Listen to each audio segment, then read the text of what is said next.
Welcome to The Right Stuff, your home for all things on the writing craft. James here with another video, and this time we're going to be talking about how to get and process feedback. As always, if you enjoy my content and or learn something useful, please like and subscribe so that you can get more content on the writing craft. If you'd like to take part in the discussion, comment below. How to take feedback. So you finish your novel, novella, etc., and you're at the point where you're looking for feedback. Now it's time to hear soul-crushing commentary on your masterpiece that makes you want to give up writing forever. I'm kidding. Mostly. Look, the bottom line is that if you're doing your job correctly as an author, you're going to hear feedback that'll hurt a little bit. And I mean doing your job correctly, as in you're finding quality people who will give you honest feedback. You want everyone to absolutely adore your work, and you build up in your mind there's a chance that it's going to turn out better than you hoped. You hear that everyone is their own worst critic, right? And that should mean that other people will like your novel more than you. Well, not exactly. Overall, maybe, but you'll run into comments concerning parts of your book that you fell in love with that will tear it apart. It's going to be your job to know what's important feedback to utilize and what you can ignore. And then you're going to get feedback that isn't relevant, but could potentially be useful for identifying other problems in your work. First, let's talk about who you should be getting for feedback. There are two things that you ideally want in people who are going to give you feedback, and the first is honesty. You need someone who's willing to share their honest opinions, even if it's going to hurt you. If you ask someone for feedback who's afraid to give it to you straight, that's a disservice to you, because if there are problems, you won't find out through them. And if there are problems, you won't have a means of making your work better. Second, you need people who can articulate their thoughts and provide meaningful commentary on the problems as well as the highlights of your work. If their comment is, "This part sucks," and that's all you get, you've got someone who isn't really worth your time. If they say, "Well, I feel this conversation between these two characters goes on too long and I got a little bored," that's actionable and identifiable feedback to help you improve your story. And it's the same thing with positive feedback. When someone says, "Oh, this was really great," that's nice to hear, but it isn't all that helpful. Instead, "This fight scene played out really well, and I could see all the action in my mind."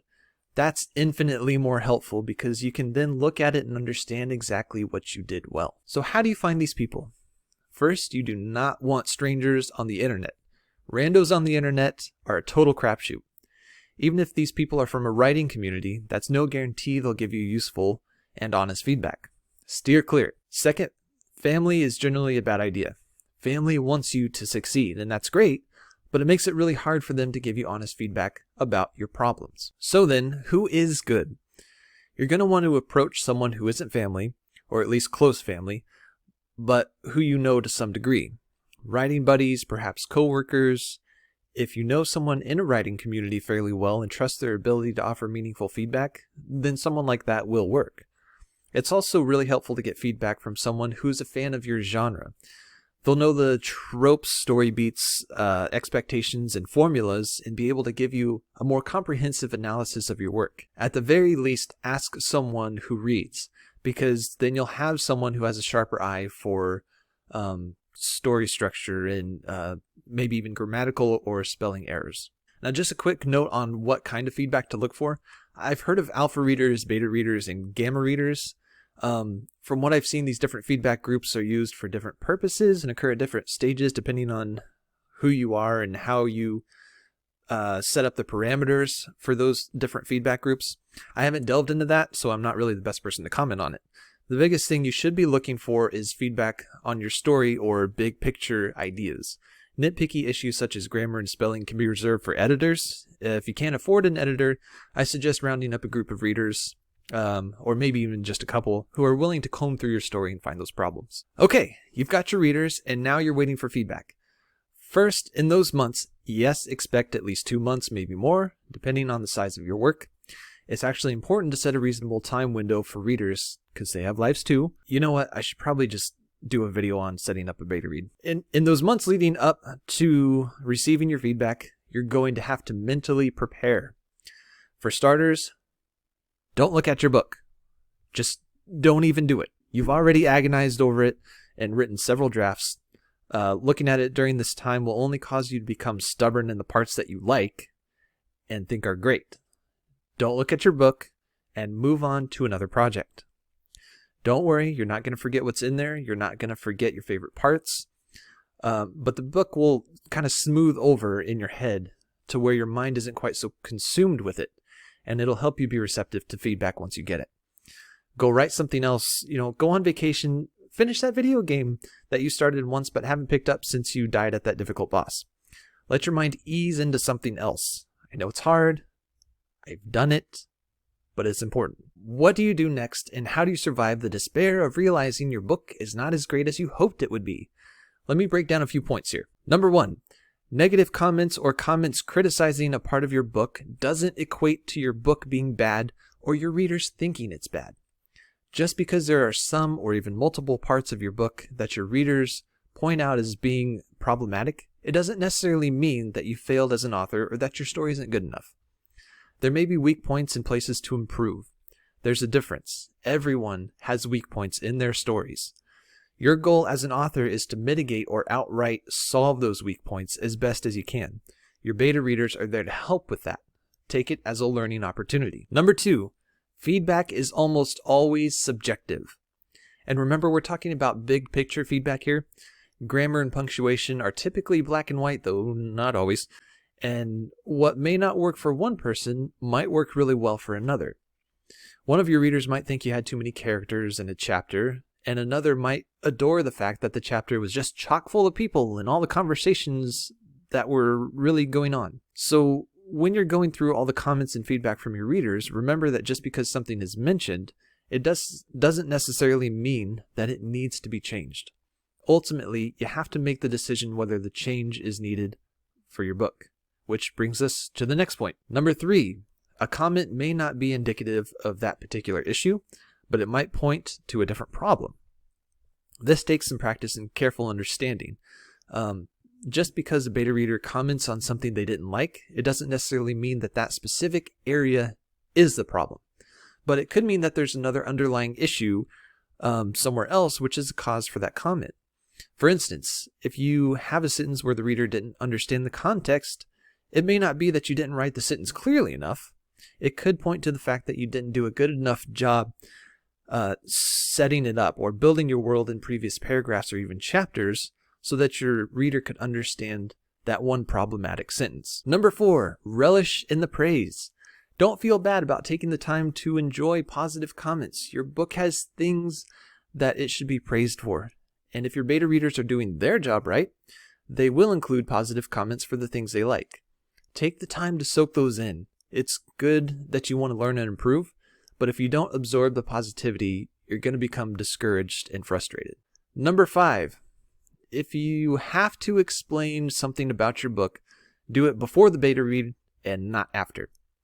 Okay, confession time.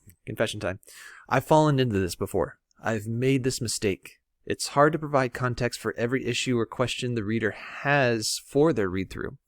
But if there's something that your readers need to know, for instance, the genre or what your goals for the story are, do your absolute best to provide it prior to the read. If you do it after, all you're really doing is trying to defend yourself from the feedback. You'll be like, but you didn't understand. Galadrad's sword was the only thing that could cut off the dragon's head. I know it's hard. It's hard. I get it. It's okay. Don't try to defend it. Remember that it could just be indicative of a problem elsewhere, or that this particular person just didn't pick up on it for whatever reason. But trying to defend it doesn't help anything. Number 6, give feedback time to settle. Whether the feedback is live in a group or face-to-face, or it's written, look it over, make sure you understand it, and if you don't, ask for clarification. That's totally okay. And then put it down and walk away. Give it a day or two, give it a week, whatever you need. Just let it settle and consider it here and there until you're ready to come back and take action on it. Reacting right away can lead you to make a change you didn't want to make, or it can lead you to dismiss a piece of feedback that would have actually been really useful. Taking that extra time helps you properly digest that feedback. Number 7, sort through the feedback. Once you're done collecting your beta reader comments, suggestions, and glorious praise, and you've given it time to mull around in your head, it's time to sort through and figure out what's going to help and what's not. Unfortunately, no one can really tell you what you should take and what you shouldn't. The best advice I can give you is to look for commonalities in the feedback. If you get more than one reader commenting on a problematic area, there's a good chance it's an issue worth fixing. Also, if you get comments on an area that your gut instinct told you as you're writing the novel that it was likely to be a problem, that's a good indication that you need to give it another pass. And your readers' comments will help guide you on how to fix it. Now, I have to give special attention for just a moment on feedback that you dismiss. First of all, please don't tell your readers which parts of your feedback you're ignoring. It's kind of rude and unnecessary because it's not your job to tell them what they can do better for next time. Just ignore it and move on. Second, don't feel bad about ignoring it. Their thoughts and opinions may not be helpful in how you shape your work, or they might just be bad opinions, and that's okay. It's okay not to use it. Last, trust your gut on which pieces of feedback you should dismiss. The more you write, the more you'll get a feel for this, and as I said before, it's all very subjective, and you'll generally know the distinction between personal taste that doesn't match your work and useful commentary that's gonna make it better. Number 8, thank your readers. Whether they were helpful, whether they made your beta read window, whether they absolutely tore your work apart, thank them. Thank them. They took time out of their lives to read what you wrote and at least attempted to give you feedback on it without pay. By the way, you should never pay for beta reading. Beta readers get to read your work before anyone else in exchange for offering feedback. They deserve to be thanked for that much. All right? Getting and utilizing feedback is tricky business and it can be stressful, but hopefully I've given you some tips to ease the pain of this process. That's all for this video. Thanks for joining me here on The Right Stuff, and keep writing.